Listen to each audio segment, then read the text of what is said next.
Assalamualaikum, greetings and salutations to QIS Principal Mr. Tan Jahli, Senior Management Team, respected teachers, fellow speakers, and of course our beloved QIS students. Welcome to Cemerlang's talk on a career in investment banking.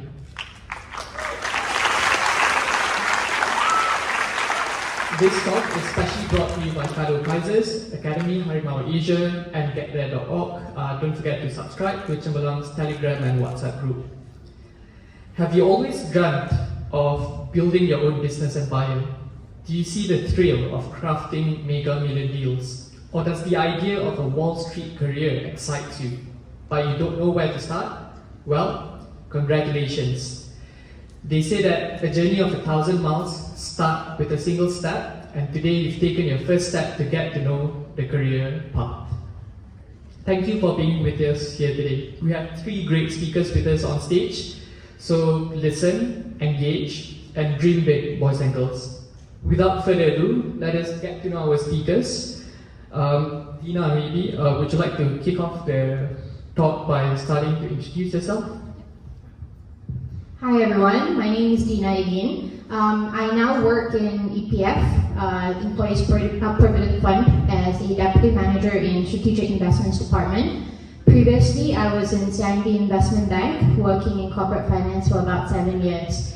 I completed my ICW, so if anyone has any questions pertaining the qualifications, feel free to shoot. Thank you, Dina. Diana? Hello. Hi everyone. My name is Nurliana Farzana.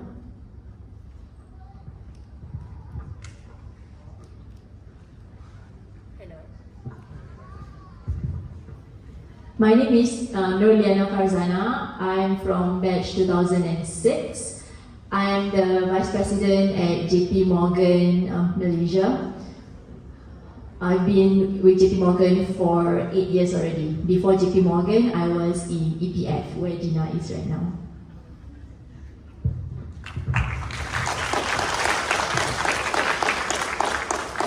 Hello, Assalamualaikum. Good morning, everyone. I'm Faiz from batch 2004, so-called Advocates. I'm currently attached to Maybank Investment Bank as a senior manager. I was previously, I graduated in the school since 2004, and I went to Victoria University of Wellington, coincidentally similar to our founder, Tan Sri Halim. I'm also called Lennon back in the day. So I'm so happy to be here today to speak to you about career in investment banking. I think on behalf of the panel speakers, I think we do hope that you guys will join us sometime in the future. So thank you. Alright, thank you, speakers. For your information, fellow students, our talk today will be divided into 3 sessions. So the first session, part A, is about understanding the subject matter at hand, which is investment banking. Part B will be about getting to know whether this career is right for you, and part C will be to understand whether how you can get there, basically. Yep. So without further ado, let us kick off our first session for today. My first question for today would be for Liana. Can you help us or help the students to define and summarize what investment banking is in 2 to 3 sentences, maybe? Okay, so in the corporate world, there are 3 main parties involved. Number 1 is the corporate, the likes of Petronas, Sandabi, Genting, Tenaga Nasional. The other one is the investors, like the one who has money to invest, like EPF, PNB, Khazanah. And then there's the bank, investment bank. So corporates need investors to invest in them.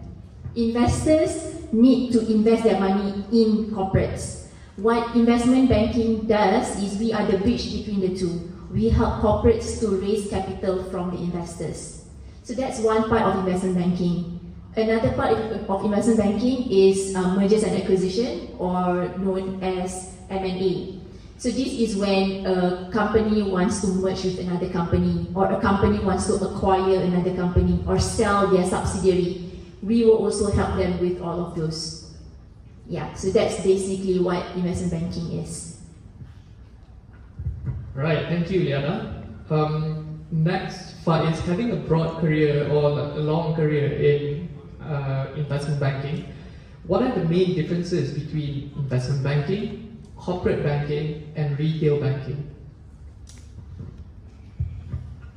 Thanks, Haris, for the question. So I think Liana has gone through at length what is investment banking. Suppose when it comes to corporate banking and retail banking, for that matter, they are in the name by itself, corporate and retail. So if I can just jump to corporate banking, is essentially the financial services that the bank provides to the corporates, to the likes of conglomerates, Malaysian corporates, or the government entities of the world. So essentially, we're looking at the services for financing, for loans, for the infrastructure for investments. So that would be the gist of corporate banking. And when it comes to retail banking, there is more of a everyday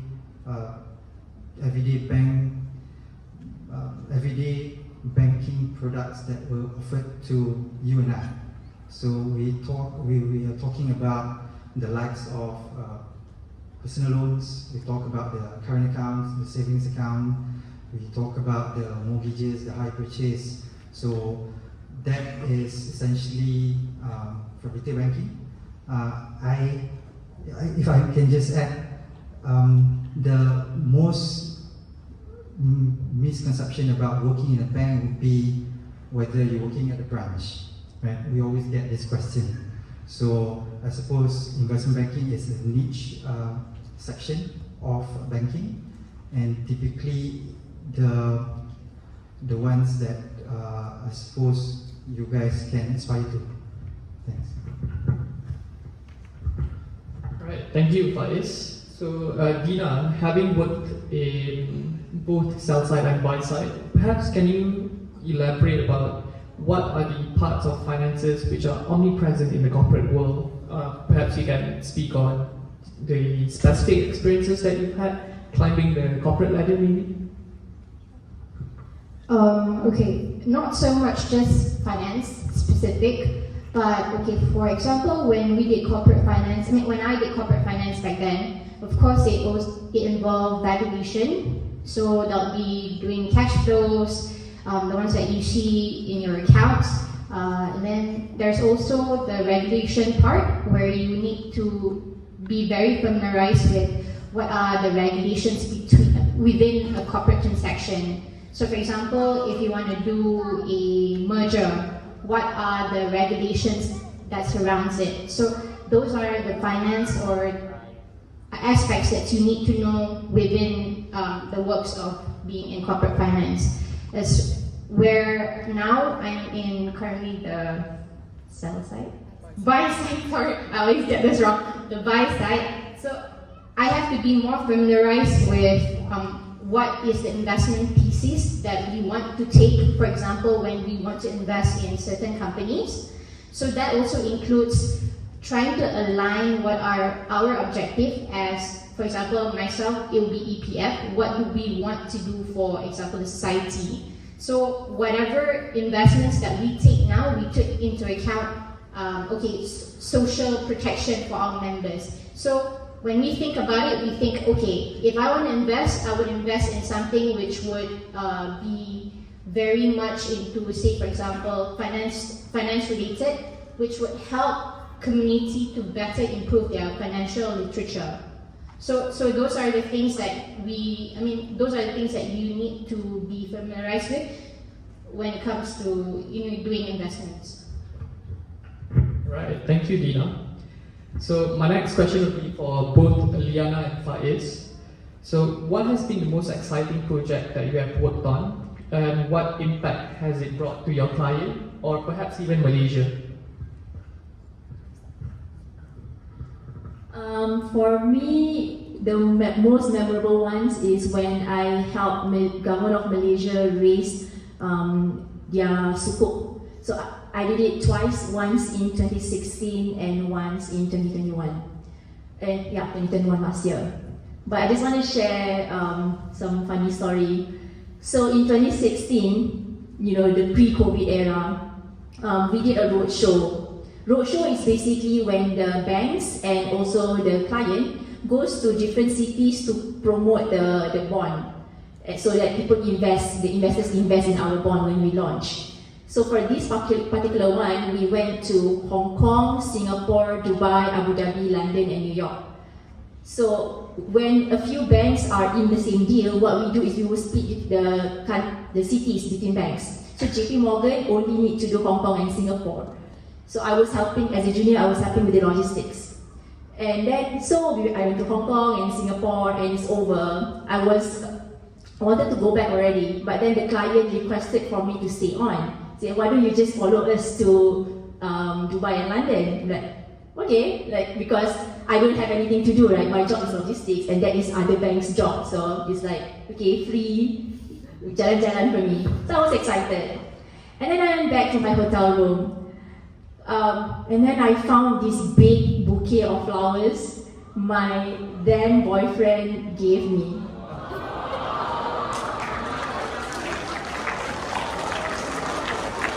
So at that point, I have a big decision to make. Do I leave these flowers here, or do I bring these flowers into the airport together with the national treasurer of Malaysia and the other senior bankers in the country? What do you guys think I did? Yeah, I took the flowers to the airport.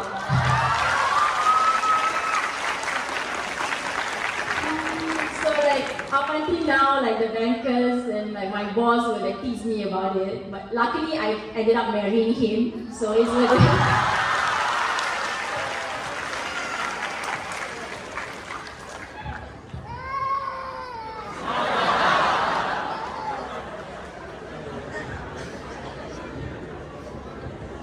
Sorry, I don't think I can top that story off. So, yeah.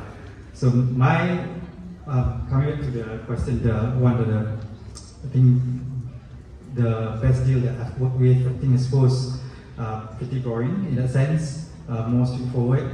It's a loan syndication of about $10 billion. That comes close to 40-50 billion ringgit. That is for the petrochemical and refinery project in Pengerang, Johor. So it's the largest downstream facilities in Southeast Asia. So the total investment of that project comes close to about 100 billion ringgit. So Maybank, I can't recall whether CIB was definitely there. So we were part of about 20 odd banks coming to the loan syndication. So you can imagine the process, the documentation, the negotiations that went through. And Maybank being the local bank, we are not, our main dominator will not be ringgit currency. It will be not dollar currency, it will be ringgit currency. Hence, we need to be able to convince our management that this is a strategic asset that Maybank has to be in, and good enough that we were part of the transaction. I think, but the flip side of it is that the project has not been completed yet as of today. So, but yeah. Alright, thank you so much, both Liana and Faiz. Interesting stories. My last question actually for part A would be for Dina. So since you're working on the buy side right now, what are the current issues that surround investments, and what dictates your decision, or the company's decision in this case, which best describes the thrill of your work, maybe? Okay, as we are all aware, we had tough years because of COVID, and definitely definitely this has, for example, in our part, affected our investment. So, for example, say in 2018 we bought company A for 4 ringgit, but now it's valued at possibly 3 ringgit and 20 cents. So that means we have a loss of 80 cents there.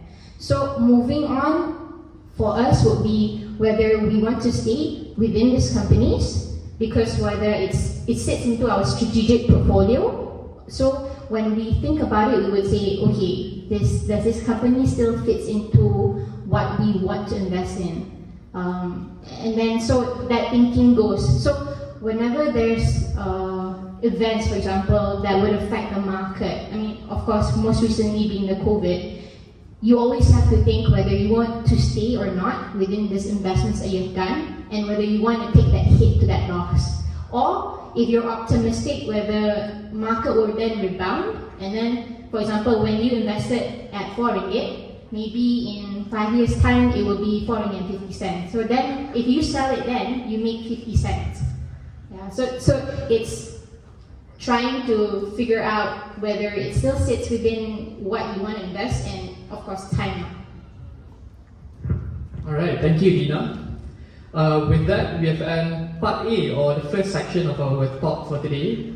So we've gotten the heavy subject out of the way. Now let's get to know our speakers a little bit more intimate and try to get to know their personal experiences and stories in deciding whether a career in investment banking is actually for them.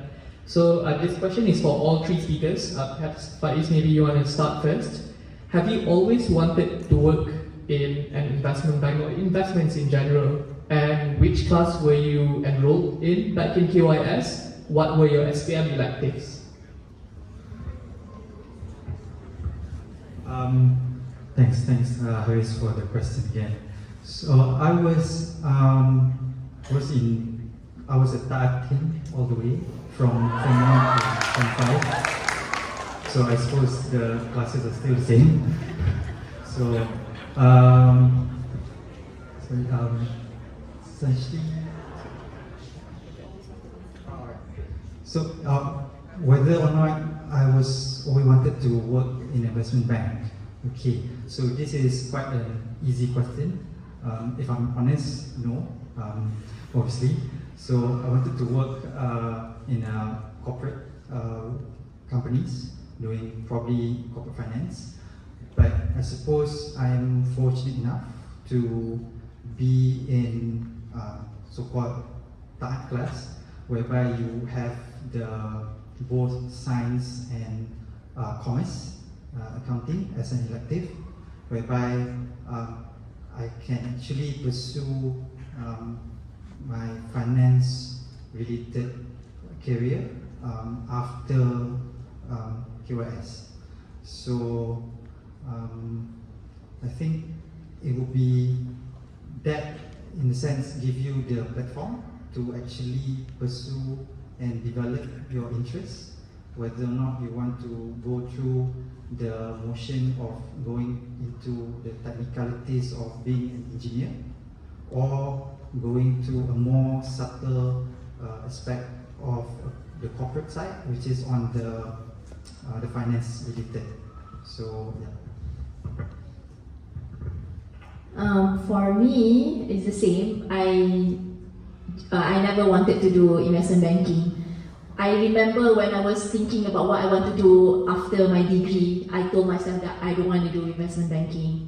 I think it's more of the perception of, like male-dominated industry, people are not nice, and working hours are crazy. I didn't want that life. So I studied actuarial science. So in KYS, I wanted to become actuary. I've always known that I wanted to be in finance. Maybe because influence from my parents, both of them are in finance, and I joined Rajin.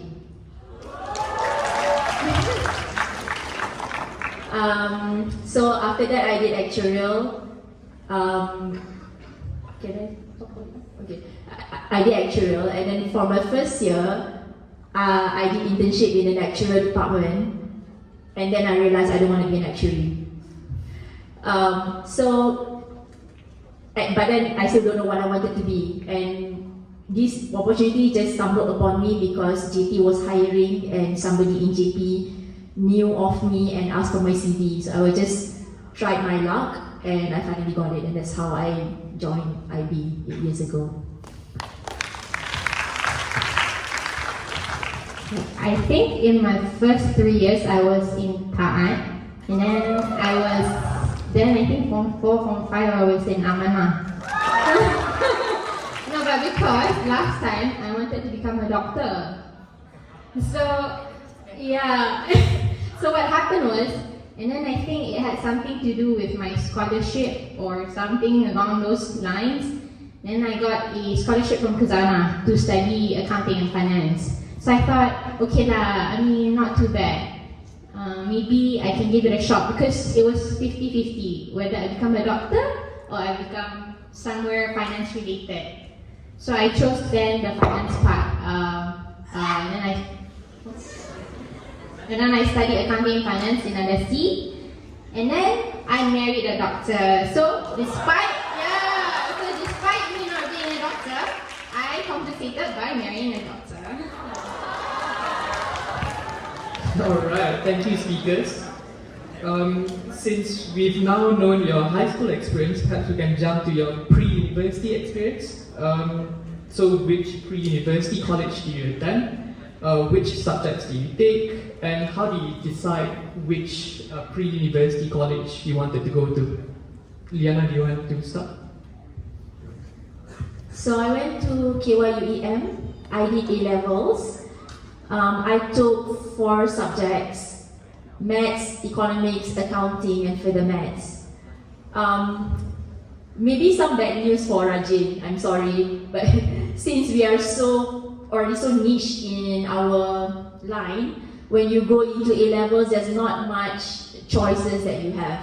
Because for other people, they could take, like, if they like chemistry, they like physics or bio, they can take that, although they want to apply to accounting or actuarial, it doesn't matter, they don't mind. So for me, because I'm from Rajin, there's a limited choice. Either I take economics, accounts, maths, further maths, history, or English lit. I'm not good at writing, so those are my 4, the obvious 4. I was on Mara scholarship. The reason why I chose KYUEM, I did not choose it, Mara chose it for me. But when I got my scholarship, it was between Mara or Petronas. Petronas for KTJ accounting, Mara, KYUEM actuarial. I was actually sad that I got KYUEM because actually KYUEM and KTJ, because it's another boarding school. I thought, having spent 5 years in KYS, I wanted to be in CP, go to Taylor's or Sunway. But I mean, KYM is fun. It's like KYS, so it's just another 2 years of KYS. It's really fun.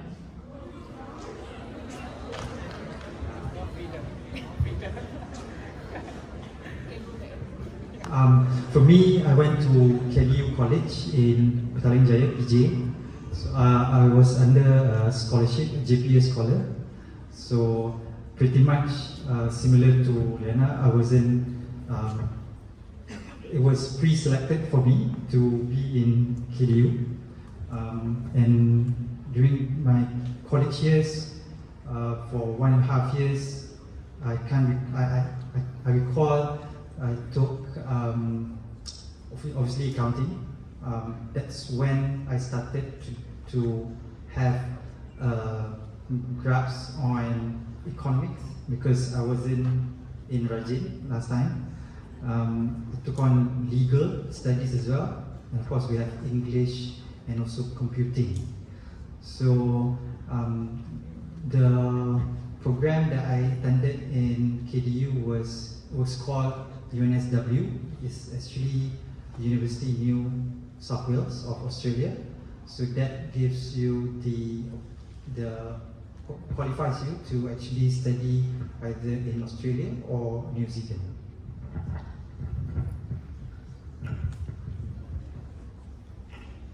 So similar to Yana, I was in KYUEM, and I think the difference back then was most of us were under scholarships. So sponsoring body would then select for you to which pre-uni you go to.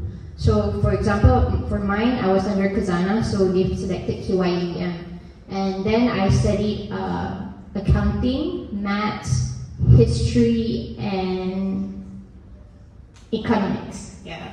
So that was the four.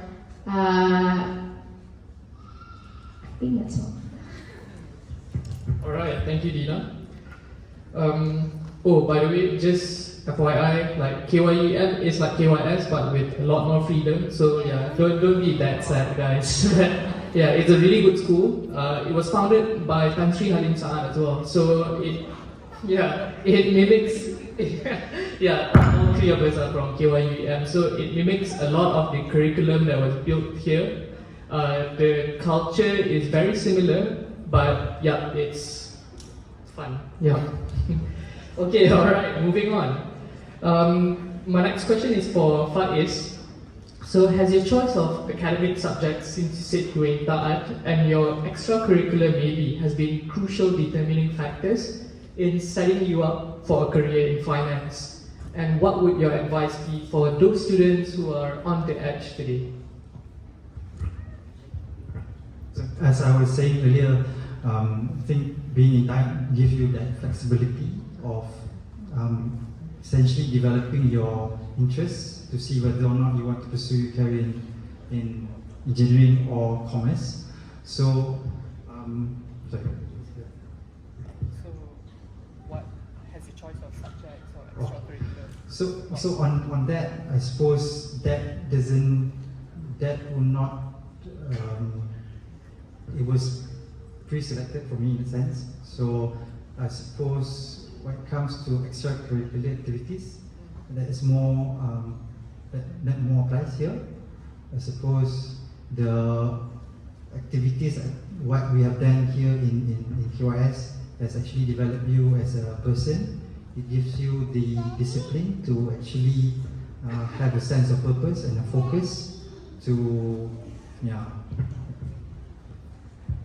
Yeah, I would like to echo that in terms of choice of subjects, actually it doesn't really matter, because like even my analyst in my team now, she studied chemical engineering and then she joined banking. So it is also the intention of banks to hire from a wider group of people, because it's just better because everyone has different ways of thinking rather than just the same ways. So anyway, it doesn't matter what you study in school, in college, in uni, you can apply to any corporates or any banks that you want. But what's more important is the extracurricular that you're involved in. We sometimes take it for granted that we are so busy with all of our Malam Vital agenda, Cikasari, Merdeka celebration, everything.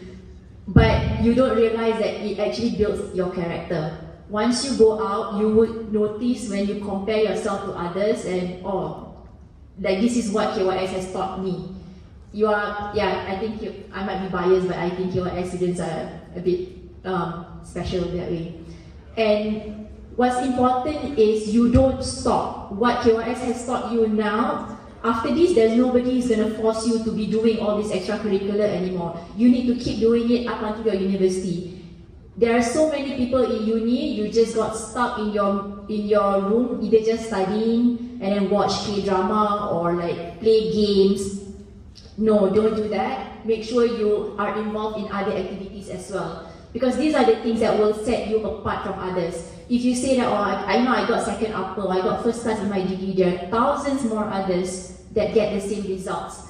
What is so special about you that the bank or any corporate want to hire you, and that's what's going to set you apart. Right, thank you, Liana. So just to give a bit of background as well, I took pure science basically in SPM, just to give a bit of a diverse background, and I was so certain that I wanted to become a petroleum engineer. Then I applied for a scholarship. I was a UEM scholar, and still am a UEM scholar, serving my bond basically. Yeah. But I was very certain that I wanted to become a mechanical engineer, up to the point where I pursued mechanical engineering at Imperial College London until up to my first year when I decided that, like, oh my god, like, I don't want to be an engineer.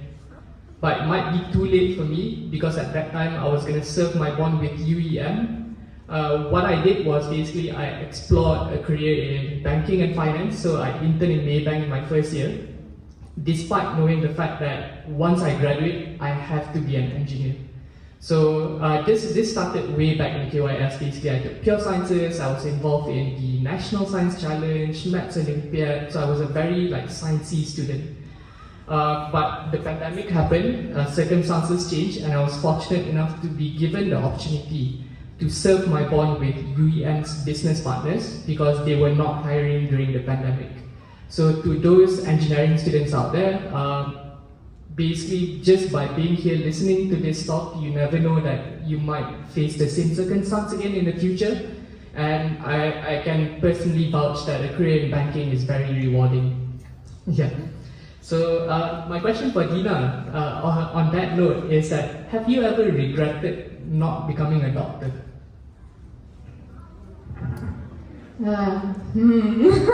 Because, like I said, I married a doctor. So I wouldn't say I do have any regrets because I think being in finance, the opportunity, the experience, it has been very fulfilling. The excitement that you see, you get tagged into a project and then you see it from the start and then you see it until it ends. It gives you that satisfaction. I think it's similar to any job. For example, a doctor, they deliver a baby and they're like, hey, great, I delivered a healthy baby. So that was the same for me whenever I finished a project. Great, I finished a good project and I ended it well. So, no regrets. Alright. Hello. Hello. Hello. Hello. Hello. Test. Test. Hello. Alright. Okay. Thank you. Hello. Test. One. Hello. Yeah. Hello.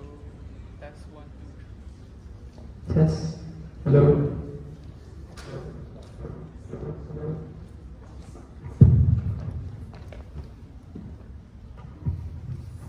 Hello. Okay. Thank you, Dina. So my next question is for all three speakers again. Maybe Diana has answered this, I think. So how do you decide which part of finance you wanted to go into? Because it's an extremely broad field. So aside from banking, for example, there's joining a corporate, joining the treasury and finance department of a corporate. You can choose between buy side and sell side. So how do you decide? And will you ever, for example, like Dina, jump around from one part of finance into the other, and how flexible is it? So, Faiz, Dina? Okay. Then back to your question, it's not so much jumping to a different finance sort of thing altogether, because I think within finance itself, all the different components of it correlates to one another. So, sorry. So, how do you decide which part of finance? Okay, just to share, when I was younger, my dad said I have always said, oh, I wanted to become a prime minister. But then everyone said, it's a bit tough because you're a girl. So I said, okay, fine. Okay, then I said, what's the next best thing? And then he said, okay, why don't you try to become a CEO of a company? I said, okay, CEO of a company, that's good. I want to be a CEO of a company. I mean, they sound powerful enough. And then he said, okay, so how do I get there? So, because both my parents are from finance background. So they said, okay, maybe we can explore. Maybe you can explore banking, the banking route, joining corporate finance. Or you can join an accounting firm. Because typically, it's either you join an accounting. Sorry, the mic's not so great. So either you join the accounting route or you go through the banking route. So then I say, okay, now maybe just give it a try. Let's go through the banking route. Because when I interviewed a lot of the accountants, they said, it's really long hours. But later I know banking, it's the same long hours too. Alright, thank you, Dina. Faiz? I suppose for you to be able to know which part of finance or banking for that matter, I suppose you need to really delve into, you need to do some research on it. I think in fact, actually that was one of the question, my first question when I attended an interview with CIMB for my first job. Actually, so which part of finance that you wanted to go into? So at the time, I didn't have an idea of what kind of finance, because when you look at accounting, you're looking at the receivables, the payables, that kind of line. But when in fact banking or investment banking, for that matter, has a lot more than that. I think one I mentioned is corporate banking. That is to give a feel of what corporate banking does. For example, the school. So you can imagine if it's a empty land. So you want to erect a school. So how do you get your funds, your money to actually build the school? So you go to a bank, and this will be done by the corporate banking guys. So they will give out a loan to, let's say, KYS. So then they will then construct the building, and then comes with it with, for example, you need some funds to actually operate the school, and that's where the short-term working capital comes in. So that will be done by the corporate banking side. So from there on, for example, the school has a pool of funds from, for example, your tuition fees, from contributions. So this money will need to be invested with a bank or with the financial institutions to actually give you some sort of returns. So essentially, the money can't sit on its own, because inflation will then kick in. Then your money will then value less than it is tomorrow than it is today. So that's another part of banking. There's also another part whereby when it comes to investment banking, on the advisory part in the sense that, for example, we have KYS, the school, we have KYS, the pre-university, or even probably we have KYS, the university. So these three basically education levels, how do we then consolidate into one? Or how do you merge or demerge, for example? So that part that will come from the M&A perspective. So when you come to know that kind of line of banking, then you will develop that sense of interest, and that's where it will lead you into. So for me, that part you need to have more research. You have to do on your own before, and then you would slowly but surely will have. You will know where to go to. Next. Yeah, so as I told you, I knew from the start that I wanted to be in finance, but I don't know where. And I echo what Faiz said, that you need to start with the research. So, and right now it's so easy for you. You just Google, and then you can read about all the different aspects of finance. Like you can be when we say finance here, we talk mostly about banks, but there is also beyond banks, like economists or like actuary, and then accountants, right? So the first step is always Google them and read about it, what it is exactly. And then second step is try to have a real life experience. So if you already shortlist maybe one or two that you think you might like, the easiest way is maybe try to talk to an adult who's already working as one. So this one I have to thank Miss Lai. I remember in Form 2, our year-end folio, is it? Year-end project was to interview somebody who's, if you're interested to become A, interview the person A and then write about it. So at that point, I interviewed an economist, my dad's friend. And I remember him telling, he explained to me his day-to-day work. He said he wake up very early, before 6 a.m. and he will start reading the news because he needs to present in the morning meeting. Every morning he has update meetings, and then he will need to write reports. So by the end of the project, I know that I don't want to become an economist because I don't like waking up early, I don't like reading, and I don't like writing. And it's a process of elimination, right? And then after that, when I went into Form 3, Form 4, I was interested in actuarial, I actually pursued it. But then I interned, and then I decided, I didn't want this. So you might never know exactly, this is what I want. The very few people who are very privileged to know exactly what they want. Like maybe I can speak for myself. I don't even know whether I'm going to stay in banking forever. But just have a go at it. If it's not for you, it's okay. You just move on to the next one. If it kind of works and nothing wrong, then maybe you can stay for a bit. So that's what happened to me, because after actuarial, I went into buy side, I went to EPF, I actually do investment. And then this opportunity came in, I tried, and here I am now.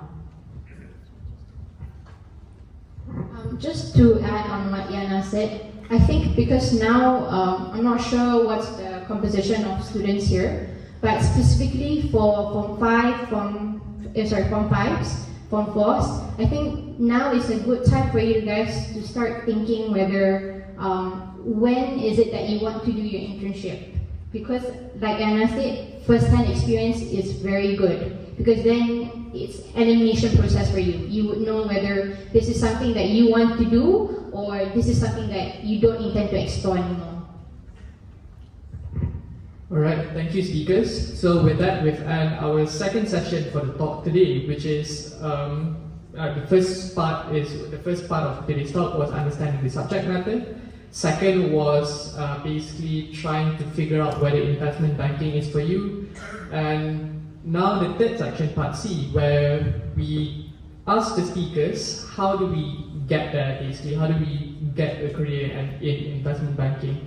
So I guess as a high school student, the question that lingers most around your mind would probably be, which scholarships should I keep an eye out for? What are the pros and cons of having a scholarship in building a career? And if my parents are able to afford a scholarship and are able to afford my tertiary education, should I take a scholarship or should I just let my parents pay because it's going to be better for my career? Yeah. So maybe Faiz, maybe if you want to start. Sorry.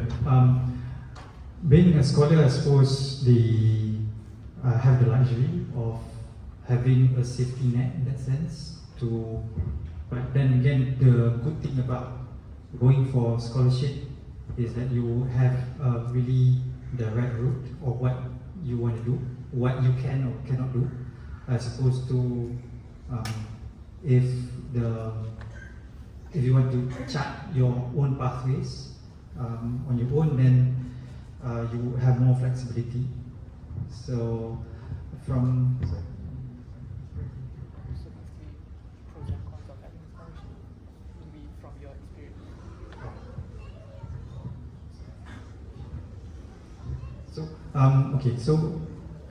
going back to, for example, myself, I'm a GPA scholarship. I can't speak of any latest scholarship today. For example, you have Kazana, you have Mara, you have Aziata, TLB. I can't speak for now because I think at the time when back in the day, there was only limited number of scholarships available. So there was only GPA, Petronas, BNM. But now, of course, you have more.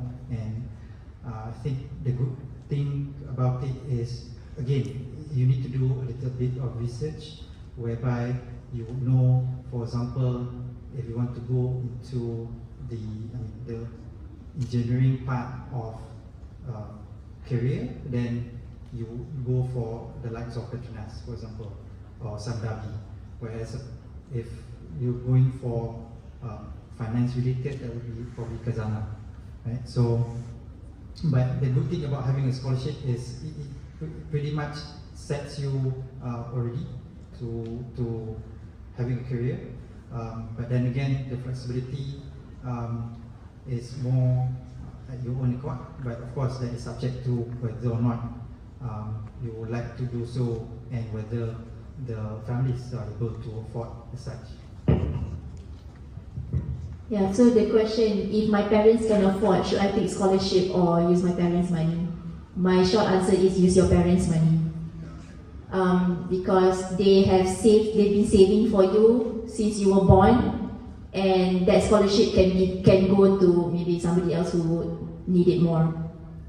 But one thing about scholarship that I feel like when I was a student I wasn't really exposed to is you need to know different scholarships have different terms to it, and the most important terms that you need to know is about bond, because certain scholarships will bond you and you need to work for that specific company for maybe 5, 8, 10 years. It's different for different scholarships. I'm not saying it's right or wrong, but make sure when you apply, when you get it, you are fully aware of what you're signing up for. Because sometimes I have my friends who kind of like regret, like, oh, had I known, maybe I would have done something else, things like that. Yeah, that's all for me. Thank you. Okay, so now I think there are, like Faiz mentioned, there are more companies which are offering scholarships. Though I think during my time, in terms of quantum or in terms of number of recipients, it was a lot more. But I think now it's more limited. Companies are starting to limit the number of scholarships that they give. But so I suppose when it comes to trying to look out for which scholarship that you want to take, you should look into the company, the core values of the company, the objectives of the company, whether it's something that sits right with what you want to do. So, for example, if you are applying to, say, telecom, at the end of the day, after you graduate, you somehow be bonded to telecom, so you have to work there. So then you have to find out whether the places that you can work with within telecom, whether it suits you, whether you want to work there or not. So that's another consideration that you have to take into account. And I agree with Yana. I mean, if your parents has the ability to afford your payment for university, I think you should let them to do so, because it would give opportunities to the less fortunate to have scholarship. Again, like mentioned, nowadays scholarships are a bit more limited as it was. Thank you. Perhaps just to give a bit more color as someone who just graduated. So having a scholarship and not having a scholarship. So I have friends who are under Pharma scholarship, father-mother.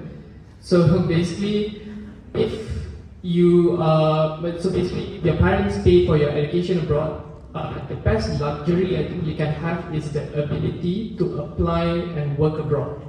And that, I can say this, I think for almost 50% of the scholars who are abroad, we've all dreamt of like working in a different country. So when I was studying in London, I really wanted to work, for example, in a bank in London or in a McKinsey consulting firm in London. But I didn't have the privilege to do so because I know that because I'm under scholarship, I will have to come back and serve my bond.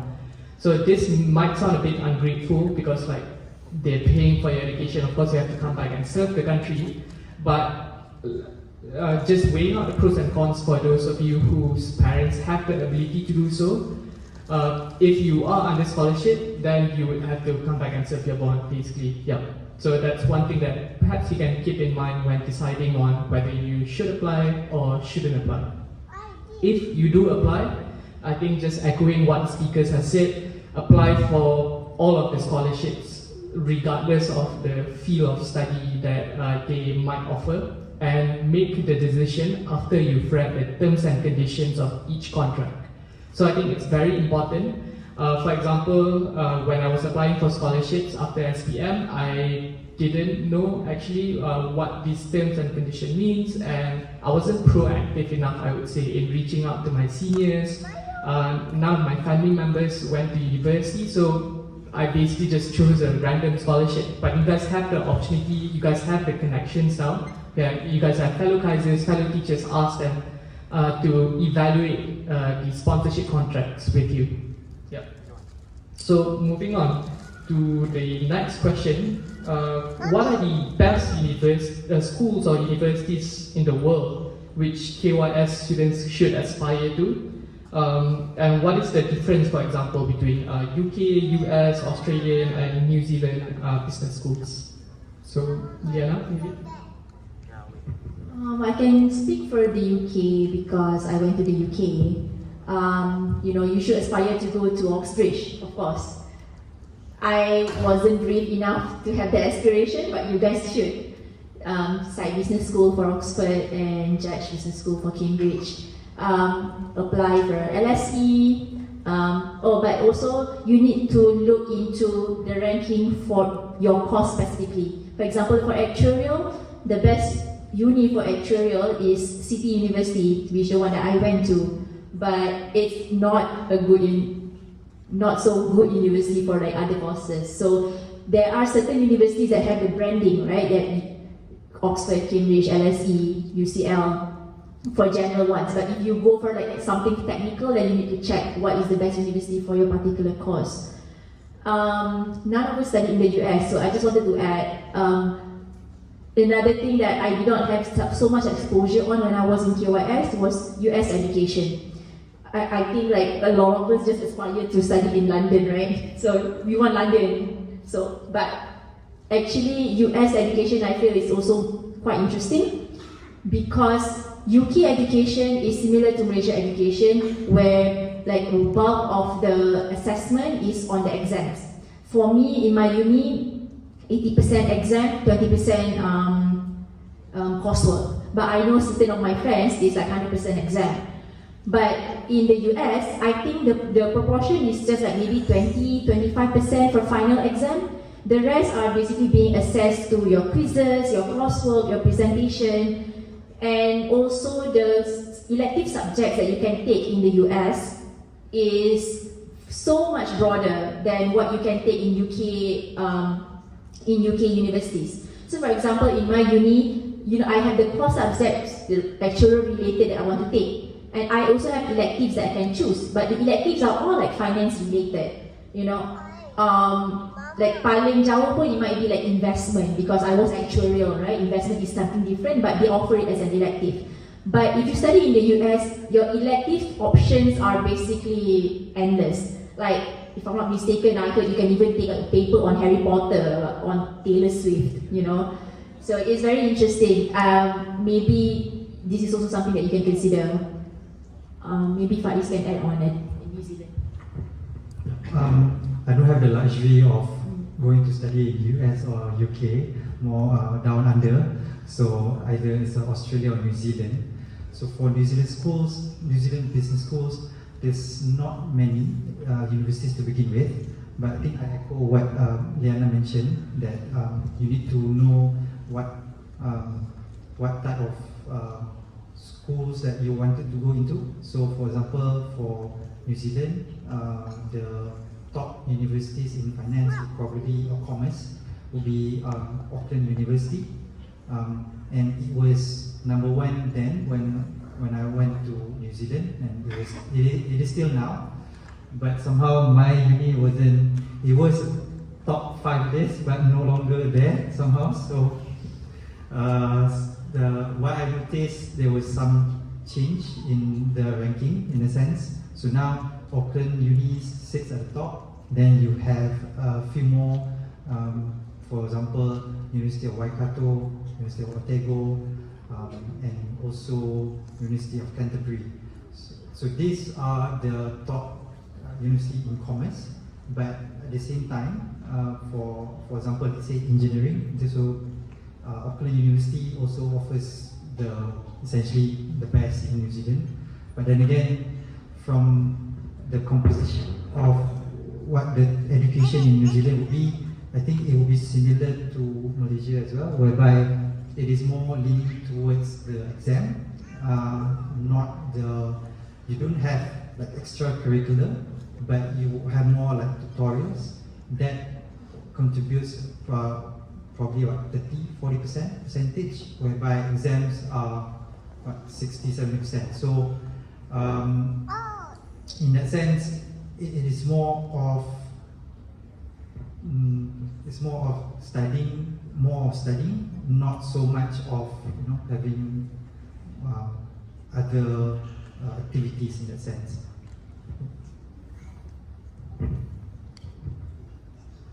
I think Yana and Faiz has covered universities outside of Malaysia.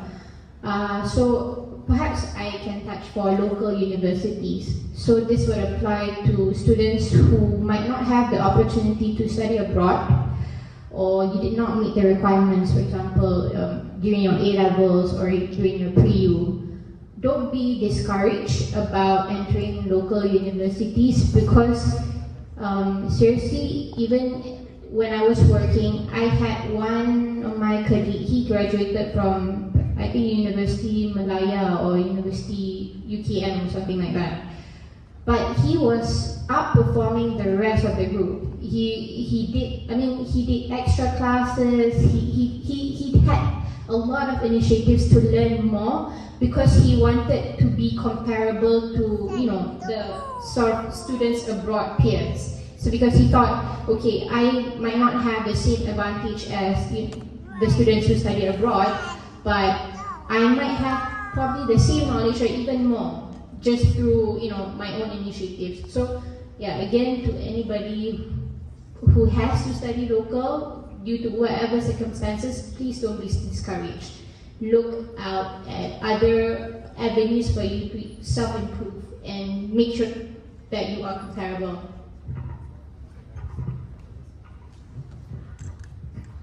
If I may add to that, I think the other thing about having, I just want to go back on the scholarship part. I think one of the advantages, so-called, is that the perception, whereby if you are a scholar, somehow you are better, and as compared to if you study on your own. So that part, it will get you to the door and give you that advantage, so-called. But then again, like what Dina mentioned, once you get through the door, the journey on having to work, that is on you. You may be a graduate from US, UK, or New Zealand for that matter, or a UiTM. But at the end of the day, when it comes to the corporate world, it doesn't matter as such. It's a matter of you deliver on the deadline, your work, your quality, how you present yourself. So this scholarship, being a scholar, that gives you the advantage, but it doesn't stop you from, if you're not, it doesn't stop you from doing anything else. So that's, I think, it's more of a message just to add. Alright, thank you, speakers. So we've come to our final question for today. So just to end the talk on a lighter note, this is a very chill question. So name one thing that you did in KYS. So your favorite moment basically in KYS. What was the best experience that you've had? Whether it was Chitrasari, rugby, orchestra, swimming, and was there anything that you wish you did but you didn't do back then? So Dina, do you want to kick this off? No. Okay. Faiz, maybe? Or Diana? So I know that KYS has these 5 pillars of excellence. You still have, right? So on that, I wasn't active enough in the Chitrasari or Union Night, so-called. So, and I wasn't part of the orchestra So I wasn't fortunate enough to go to, let's say, Bajra Bangkok to perform or to Istana Budaya to perform. But I was part of the rugby team. Basically, I played rugby during my school years. So I suppose the sense of accomplishment, being able to involve in rugby would be the camaraderie, the working in a team. That actually helped you to develop as a person, for me. And at the same time, when it comes to the working environment, you would notice working as a teamwork for that matter is really essential. No one person can do it all, and you on your own, you have to know that you can't do it all as well. So I think that's the more of a life lesson, I suppose. Yeah, I was in orchestra. I played the violin. I think that is my favorite moments. You know, when you go to orchestra tour and perform with your friends. But actually, I want to say that okay, apart from orchestra, you know, I also join, you know, all other competitions. You know, like athletics, hockey, all the union nights. I feel like my days in KYS were very busy. I'm not sure. I think the number of students in per batch now is much more. Like for us, it was just 60 of us. So basically, everyone needs to do everything because there's just not that many people. And what it taught me was, you know, time management and also, you know, being competitive. I think that is the quality that is really beneficial for me right now, because I don't easily give up when things get hard, because investment banking is really hard actually. Like it sounds like glamorous, but I work beyond midnight every single night for the first 3 or 4 years of my life. It got easier as you get more senior, but when things get really hard, I think this is what KYS has taught me, like, you know, don't give up. What I wish I did, actually I envy you guys. Like the students in KYS now has more activities, more opportunities compared to us. Like I think you guys go abroad a lot, you know, compete internationally, and your orchestra is much better than our time. And yeah, I wish I could have what you guys have right now. I was not in sports. I was not part of orchestra, and neither was I under any sports activity because I had asthma. But I remember I was very much involved in all of the activities like union nights or all those we call it drama night and all that. I think from entering those competitions, it does allow you to be able to, for example, like what Yana and Faizaku mentioned, work in a team, time management, all those that encompass you to become a better person overall. And I think your experiences in KYS will help you to sort of put yourself in a way that, okay, I want to be able to do the same thing after I go up from KYS. Because as Yana has mentioned, when you're out of KYS, nobody's gonna push you to do all these activities. It's really up to you. So if from day one, if in KYS itself, you're not very participative, then it will go, then the same will be, the same experience, you will have the same experience when you're in uni, when you're in pre-U, then it's hard for you to then put colors into your resume. Because these are the things that, later on your interviewer will start asking you, so what else do you do outside of, your academics, outside of working?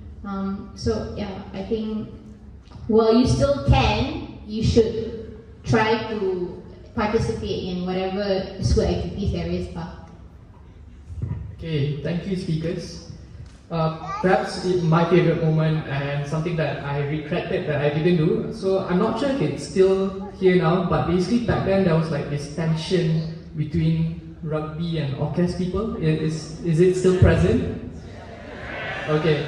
I felt that this was something which was very ridiculous in hindsight, looking back at it. So I was a rugby player.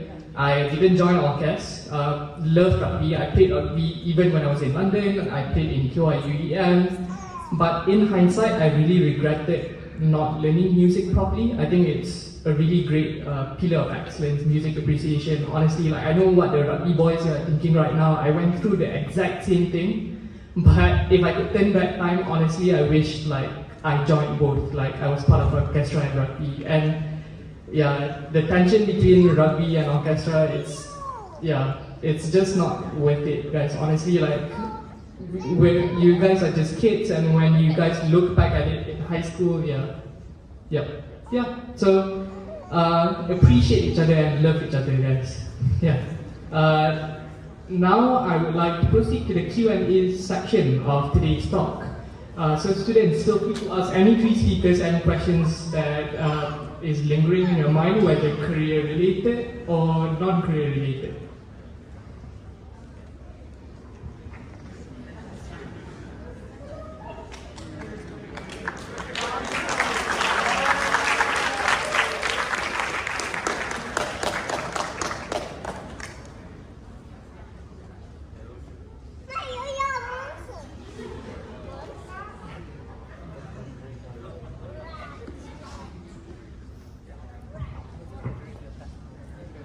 Hello.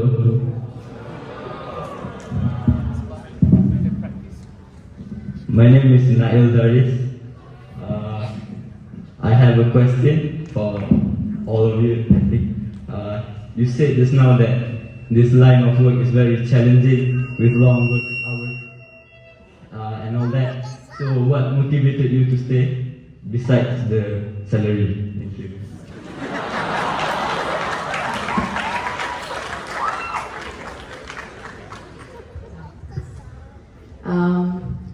To be honest, the main reason is salary, but there is also another reason. When I was growing up, I do not have a female role model that I like. It's there that I look up to, like, oh, I want to be like that.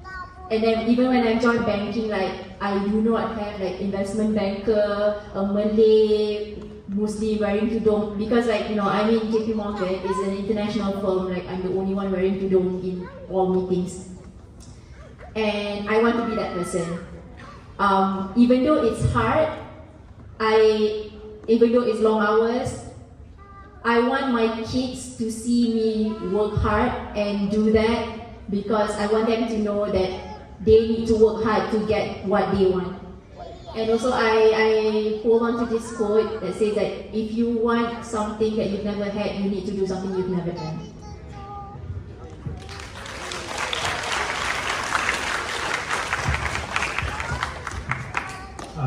Again, I think the most important incentive would be the salary and the compensation. But then again, for me, it's more of going back to what I mentioned earlier about you develop your interest on what you want to do. And for me, how I have stayed on, for example, for myself, I've stayed on in Maybank ID for more than 10 years now. And I've started off as an analyst and then come to become senior in the same team.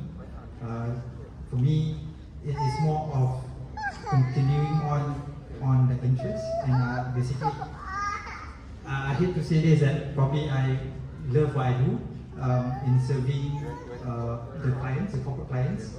What I do is more of being a relationship manager to all these corporate clients. So I attended to their needs and requirements. So somehow that part of me has developed. And do you need help?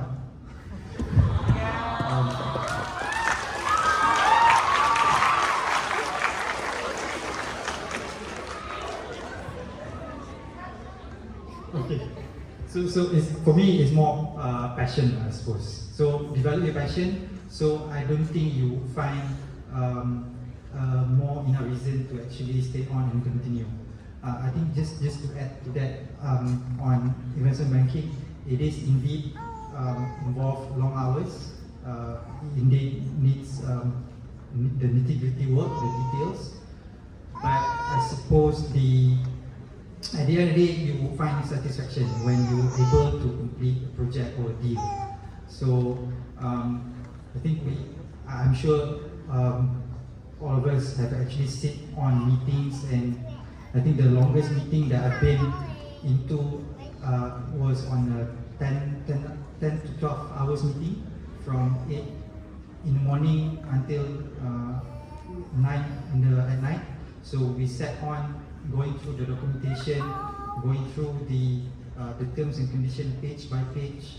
So that part, the fine and dine, the glamorous part of being in investment banking is there. But of course, there are also the other parts of work for which you need to also embrace in that sense. But at the end of the day, once all said and done, when you finally clinch a deal, you have a sense of satisfaction. Your colleagues, your clients, so that would also drive you to go on to the next deal. Thank you.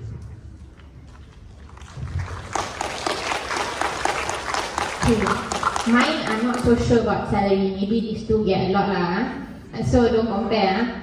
So, but really for me, it was the whole experience which enriched my knowledge, and then I think it opened up doors for me to for example, because I was in CIMB, and then I moved to EPF. So starting in corporate finance, it has helped me to open doors for other opportunities for me to explore.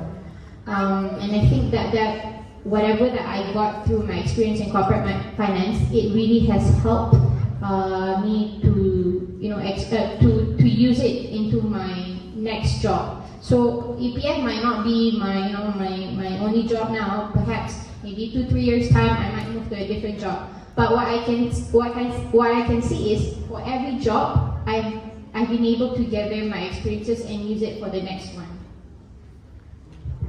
Alright, thank you, speakers. Any more questions by students?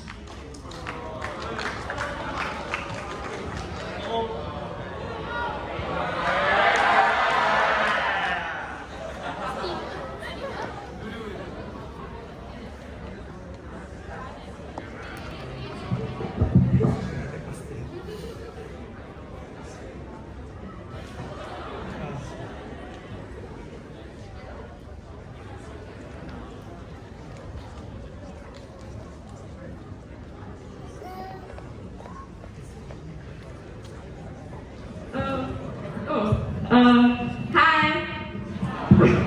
Okay, my name is Aileen Christina, and I'm in Form 4. And just a little bit of information. My father also works at JP Morgan as the Vice President of Project Management, Roslan Jaafar. But my question today is, so far in building your career, what has been like the worst experiences you've had, and how did you overcome them, like challenges, or because all pros have its cons. So yeah, thank you.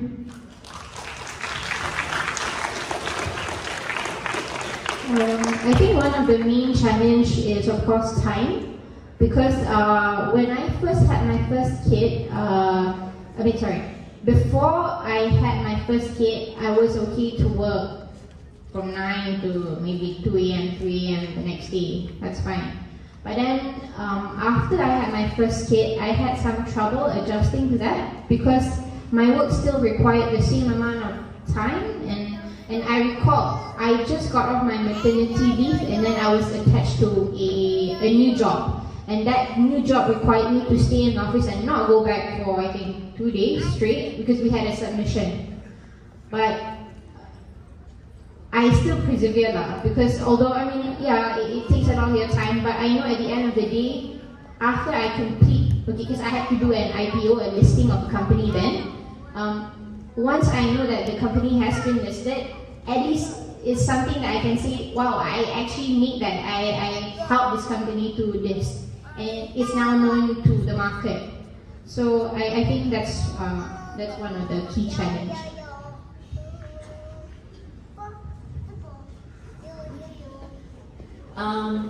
Okay, to me is the hours. Like when during my analyst years, the first 4 years of my career, I literally need to bring my laptop everywhere because at any time somebody will ask me to do anything and I need to do it there and then.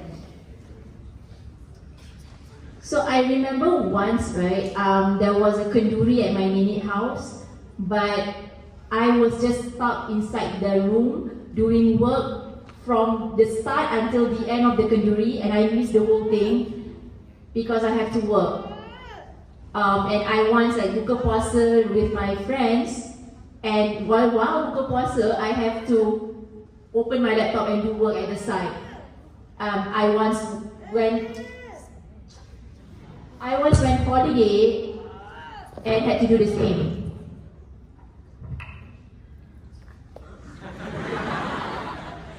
So this is the price that I had to pay. But I can't speak about other banks. But for JP, as you go more senior, it gets easier. So Alhamdulillah, I got him after my first promotion. I was an associate. So at least I have an analyst to back me up when I need to put him down or when he does silly things like this.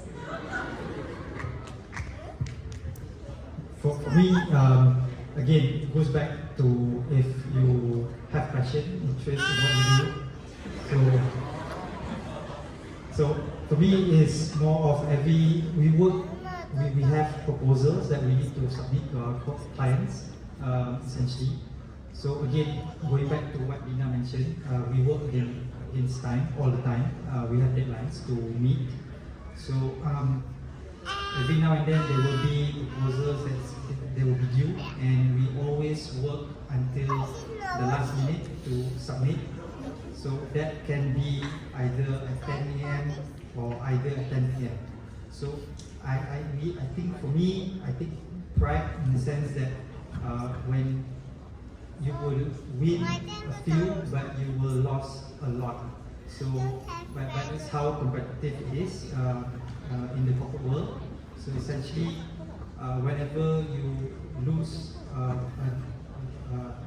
RFP, which is a request for proposal for that. So essentially, you just go on to the next one. You lose, but then you just go ahead and persevere. So I think that's key in terms of being in this industry. I think Diana and Dina has mentioned quite a few times that it is indeed challenging. I think more or less it is the same for me. I think to all the students, do not dishearten. I think it is what it is. But being in this environment in KYS would have actually taught you a lot to be able to cope with what you will endure in the future.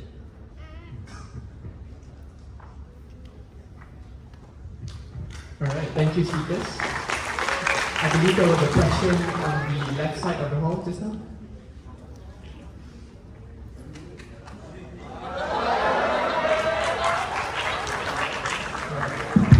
Good morning, my name is Juan, and my question is, back then when you are still in KYS, what house were you in and what do you like about that house?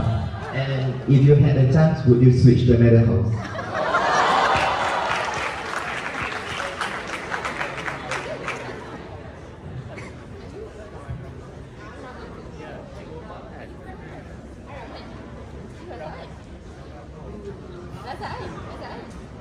Oh, okay. So for your information, we have two Razakians here and two Rahman.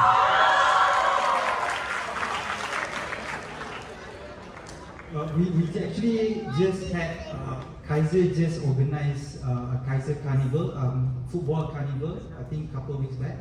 So, oh okay, so I should have brought that up. Actually, Rahman won. So, but Razak came in second and Hussein was.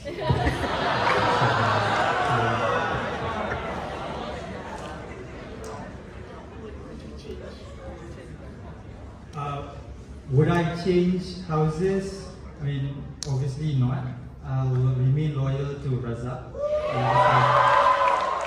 But I notice Razak, Rahman and Hussein, they have a particular trait or personality in them. At least during my time, the Razakians somehow they are more involved in sports activities. Hussein are more the cool type. Bands, they like to participate in the unit nights and all. Rahman somehow the more academic, the clever ones. But somehow when it comes to sports game, somehow Rahman won. I don't know why. We have all the athletes, all the ones active in Razak, but somehow we still couldn't. At least during my time, we only won. What's it called in the sports? The annual sports games. Sports day. So we only won once. So. Yeah, I don't have anything to add. Raza all the way. Rahman. Also, just to add, Rahman during my time, we won Sports Day 5 years in a row. Milestone. Yeah. Back then also, like we had that like 5 staff on our ship, so like 1 staff for each ship we won Sports Day. Yeah, but yeah. Okay, please open the floor to the next question. Yeah.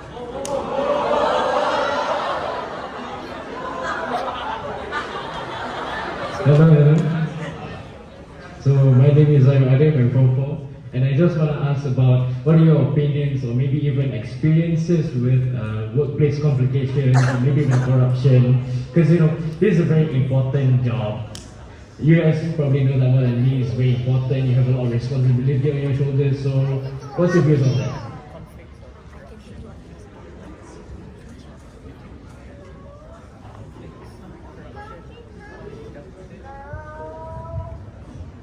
There is something about investment banking that maybe we haven't touched on.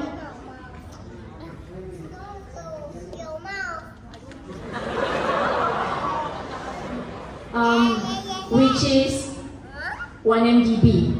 I don't know whether you guys are familiar with the case, but even though it's mostly about a few individuals who are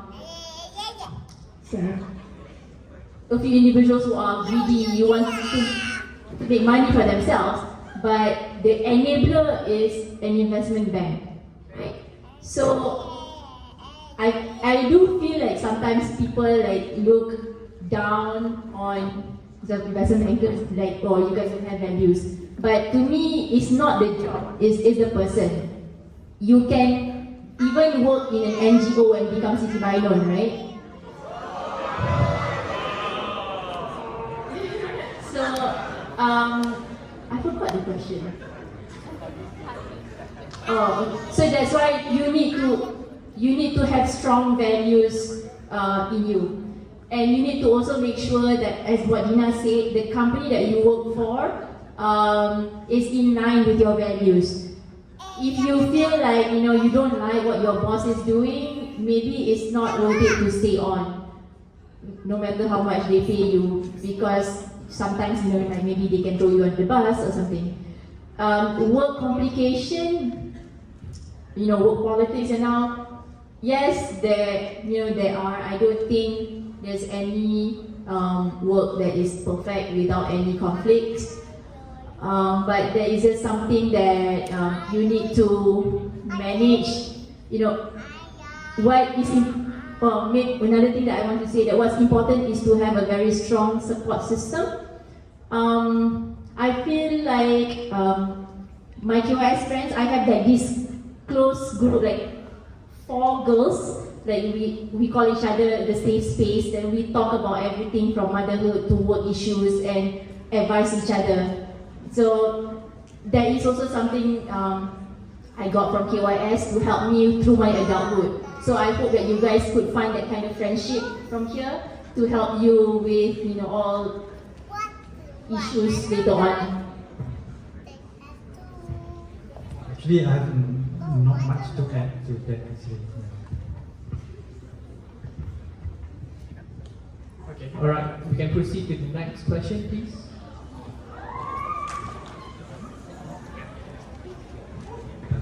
Hi, my name is Daniel Sofia. I'm a Form 5 student and I'm currently taking the business stream. I actually have a question for all of you. Knowing that you're here now with great careers and seeing all the challenges you've been through, what would you say to your 17-year-old self who back then didn't know what was ahead of them? Thank you.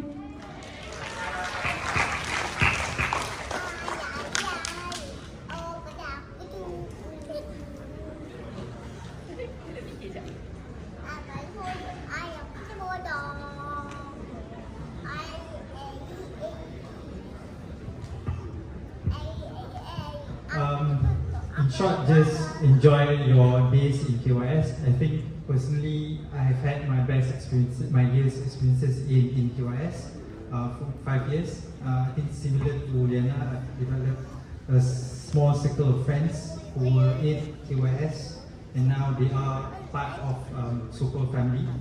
So I think for me, going through the journey from during the KYS days to where I am today, I don't think there's a big regret to me in that sense, because at the end of the day, when you are up and downs, there will be up and downs in life, and it is more of how you pick yourself up when you're down, and you have to manage yourself when you are at the top, in a sense.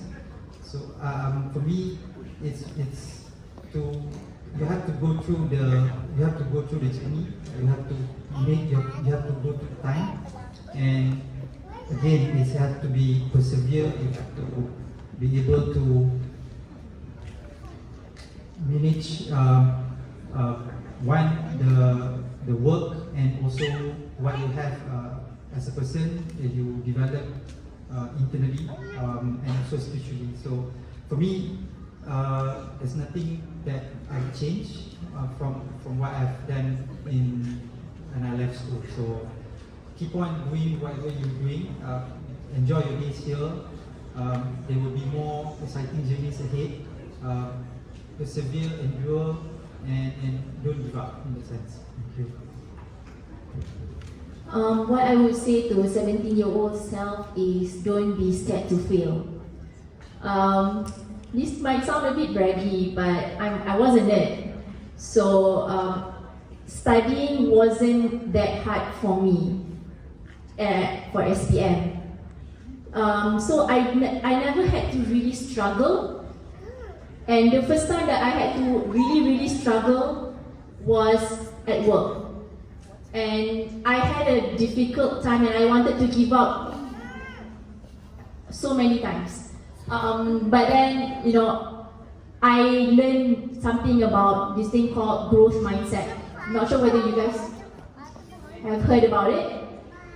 Fixed mindset is the opposite, okay? This is what I used to be, or maybe still partly am, where you think that you are born with it and that's what you're meant to be. So like, okay, I'm born smart and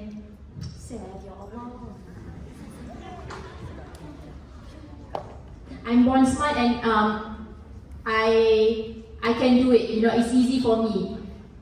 But so, and when something is a bit hard come by, I will just I avoid. I don't do it because I'm scared that I'm not going to be excellent in it.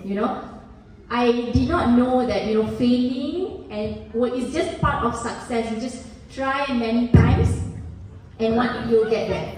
Growth mindset is basically not being scared of, failures.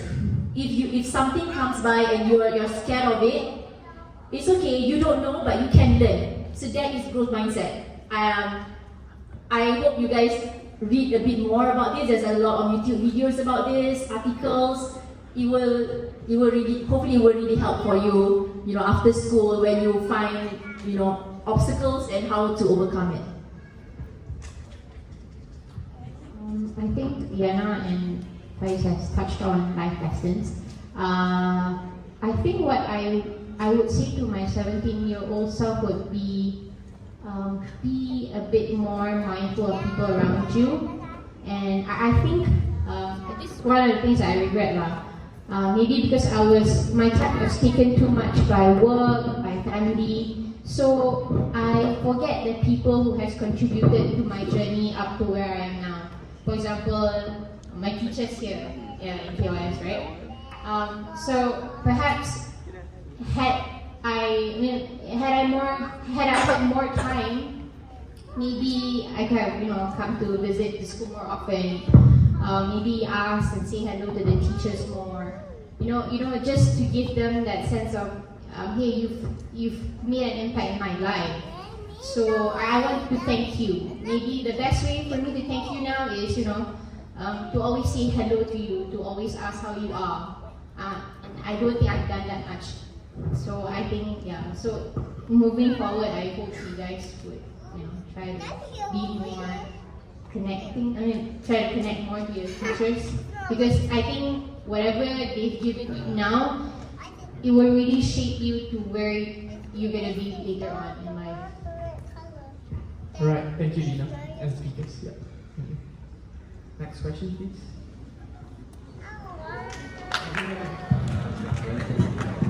Hello. My name is Omar. I'm a Form 4 student. I still don't know what I want to be in the future. I'm still in the research phase. And several questions about, before that, Haris Daniel, Madam Kamini says hi. Hello, madam. Is madam here? I'm not sure, I think she. No. Before I begin with the question, from 2022, since I think the latest graduation time for you guys was around 2006, it's been 16 years.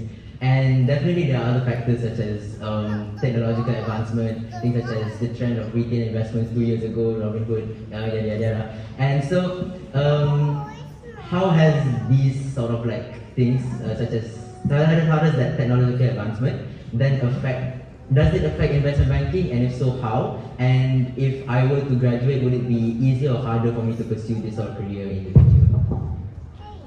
Yeah, thank you.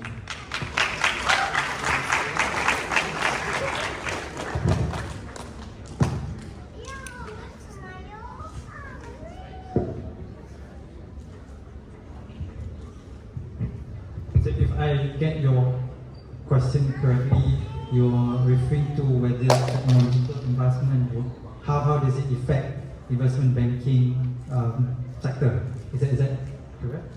Okay. Going on that basis, I suppose there are talks earlier, not specifically on investment banking, whereby there are talks about banking being obsolete in the future, simply because you can actually automate whatever that the bankers do. But when it comes to investment banking, there are certain parts of which I would probably agree. There are certain parts of it that can be automated, but it's always been the factors that you need to take into consideration, the human touch. And is that coming from?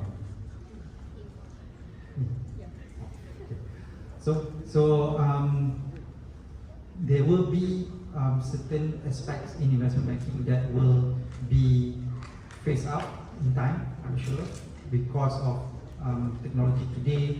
They will advance more rapidly than it was 5 years ago.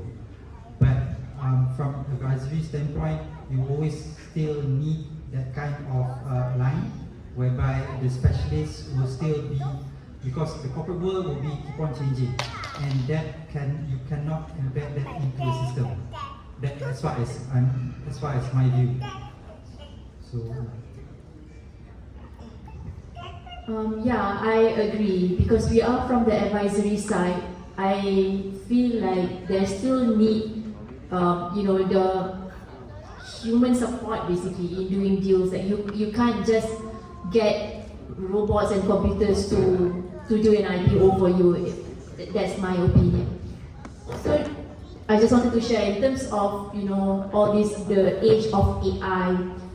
It becomes very more important that we become more human, because after this, our brain will not be appreciated because there are robots to do that. But what differentiates us is our EQ, is our personality, and so that's the reason why. Yeah, you need to be confident like him. So that's the reason why. Sorry, guys. Just to touch on that point, because the sector itself, it's ever so changing with the whole digitalization, like I suppose. So with it, every year there's going to be new units being set up, just trying to cater to how, for each segment, how can we improve and how can we digitalize it. So don't confine yourself to thinking, oh, investment banking, it's just doing submission work, it's just doing maybe IPOs. There are many other things that for all maybe in 2 years time you'll see a different unit within investment banking. And what you have to do now is, yes, embrace yourself into this digitalization mode, and then be more, I guess, internet savvy, IT savvy. Okay, alright, thank you so much, speakers. We've come to the end of our talk for today. Unfortunately, we can't accept any more questions due to time constraints. Thank you so much for the brilliant questions. Thank you for engaging. And thank you, KYS, for having us guys on board.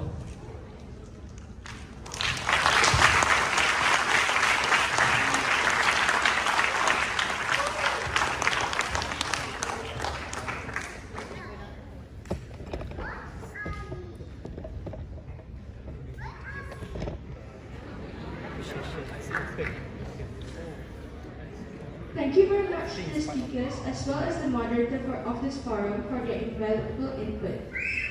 I'm sure that the knowledge gained is beneficial and would motivate us to dive into a career in investment banking. Before we end, we would like to invite Mr. Azim Abu Bakar, Chief Advisor of Cemerlang, to make his closing speech.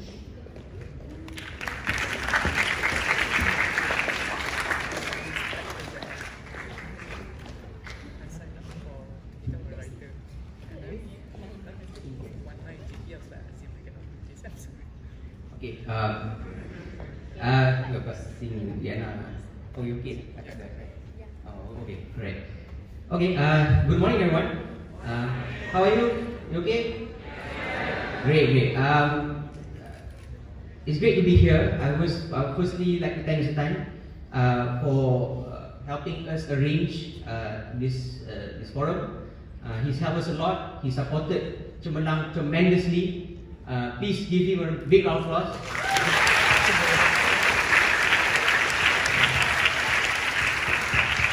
It would have been impossible to build Cemerlang in this way without Mr. Tan's support and many of the teachers here actually. Because from when we launched it 2 years ago, Mr. Tan gave us a lot of encouragement.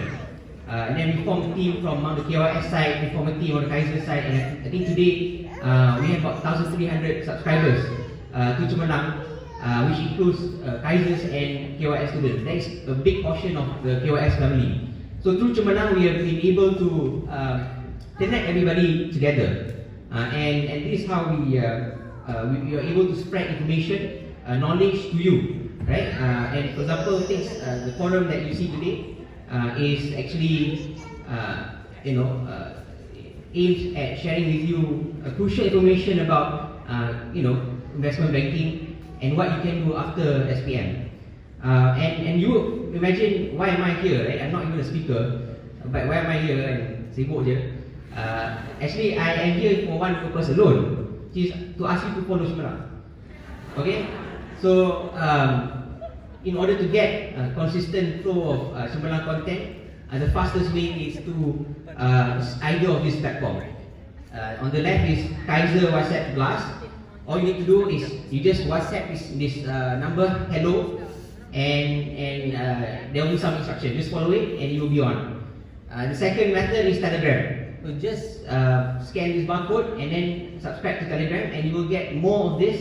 That will be very beneficial for your education and career. Alright? But I think to make it worthwhile that I came here, 2 hours driving, meet all of you. Maybe I'll just share a bit of my thoughts about this forum as well. I think what's important is when I was like your age, I was here, right? I was amongst you and in this particular seat, and I was up there handling the technical stuff. People like to ask me to do the technical stuff, and I'm sure all of them, right? Dina was up here on stage doing performing arts. Haris Daniel was once, Haris and Lennon, it's Lennon, right? On the rugby field, just like you. And of course, Diana, you were in Raza as well, doing English drama together. So, and I start to recall when I was your age, what is it that I wanted to do? The last question which we heard was, you asked, if you would be able to advise yourself when you are this age, what would it be, right? Because there's no clarity in what you want to do. You won't know, right? You're 17 years old, I was 17 years old, I didn't really know what I wanted to do. And as we grow older, I think one thing became clear, right?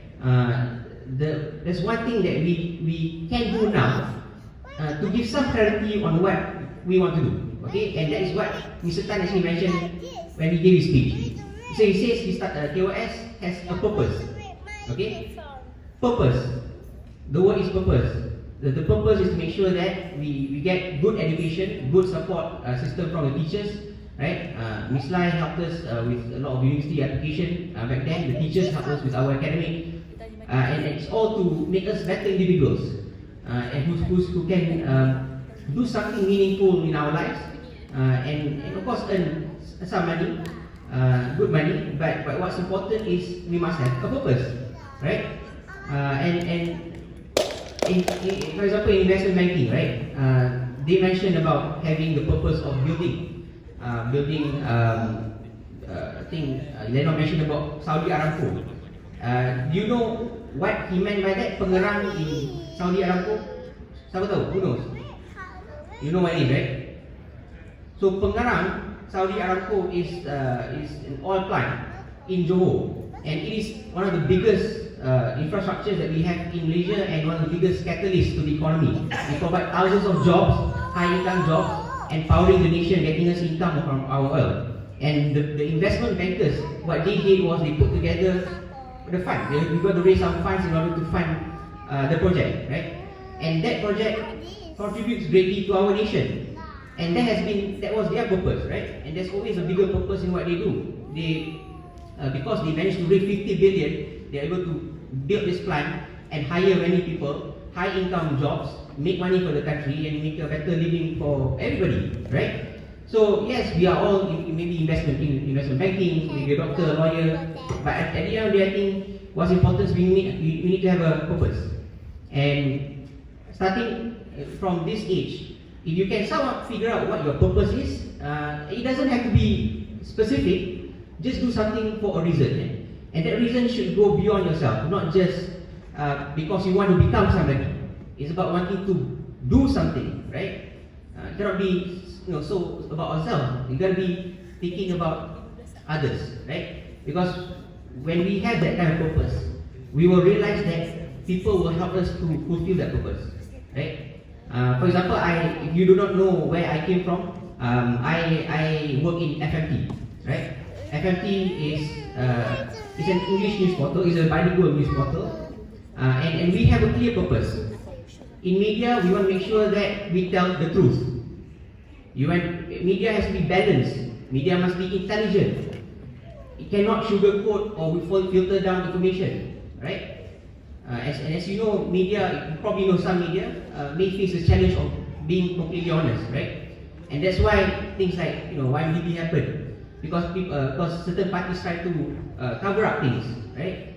So we got to be able to tell the truth. And because we have that purpose, thankfully, people read us, people support FMT. And for that, we managed to become the English news with the largest reader base in Malaysia. The largest. We are bigger than The Star, we're bigger than Malaysia, we're bigger than NST, because we try to be balanced, right? And that purpose, because we have that purpose, and my purpose is always trying to build a company that can make some impact, to spread information. And I just want to share with you it's a story, right? A Kaiser collaboration story. I managed to be where I am today because Yana helped me, right? She helped me structure FMT to raise some funds because she's an IB, right? So at that time, in order to expand FMT, we needed money. So we worked together. She advised me on how to structure, how to raise the funds. Because funds can come from shares, right? It can come from debt. So she advised me on that. She helped me, compute those numbers in that Excel sheet.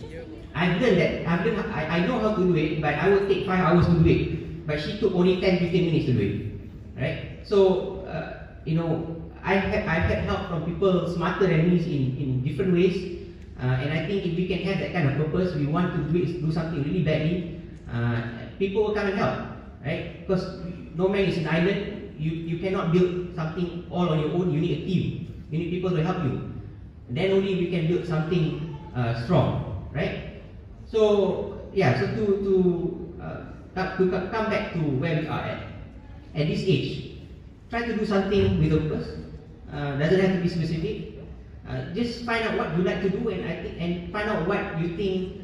If you do this thing and it impacts somebody, you feel great about it. So that's where we can start, right? And I think in Cemerlang, we will tell you more about how to do that, right? So I'd like to just end my speech with one question: what is your purpose? Thank you.